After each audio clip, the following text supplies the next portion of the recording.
நண்பர்களே, இப்பதான் செய்தியெல்லாம் பார்த்துருங்க. என்ன செல்லையும் பார்த்தேன், ரொம்ப சங்கடமா இருக்கு. ஏன்னா நம்ம அண்ணன் நகைச்சுவை நடிகர் அண்ணன் ரோபோசங்கர்னு இறந்து போயிட்டாங்க. ரொம்ப சங்கடமா இருக்கு. டாப் டோப்ல ஜிபி முத்தா வேணும், ஜிபி முத்தா வேணும்னு சொல்லி அவ்வளவு பாசமா அவ்வளவு இதா இருந்தாங்க.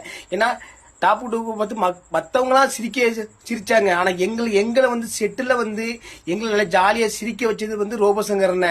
ஏன்னா அவரு எலிமினேஷன் போச்சுல இது வரைக்கும் ஆச்சு. எலிமினேஷன் போச்சுல எல்லாருமே நாங்க வருத்தம் தான் படுவோம்.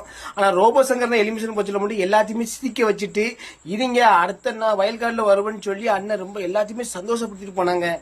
அண்ணன் இறந்து போயிட்டான்னு மனசு ரொம்ப சங்கடமா இருக்கு. ஏன்னா நான் அடுத்த வயற்காலில் வரச்சில அண்ணன் கூட சமையல் பண்ணு சொல்லி நான் ரொம்ப ரொம்ப ரொம்ப ரொம்ப ஆசைப்பட்டேன். ஏன்னா நானும் அப்போ சமையல் பண்ண ரொம்ப ஆசைப்பட்டேன். அவரு ரோபோசங்கரோட ஜிபி முத்தா வேணும் சொல்லி ரொம்ப ஆசைப்பட்டாங்க.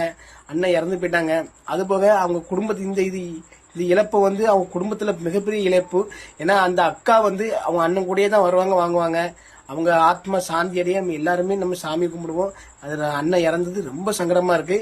இந்த நகைச்சுவை நடிகர்கள் இப்படி ஒவ்வொரு ஆளா இறக்கச்சில நம்மளுக்கு ரொம்ப மனவழியை கொடுக்கு. ஒரு ஆத்மா சாந்தி அடைய நம்ம ஆண்டவனை கும்பிடுவோம்.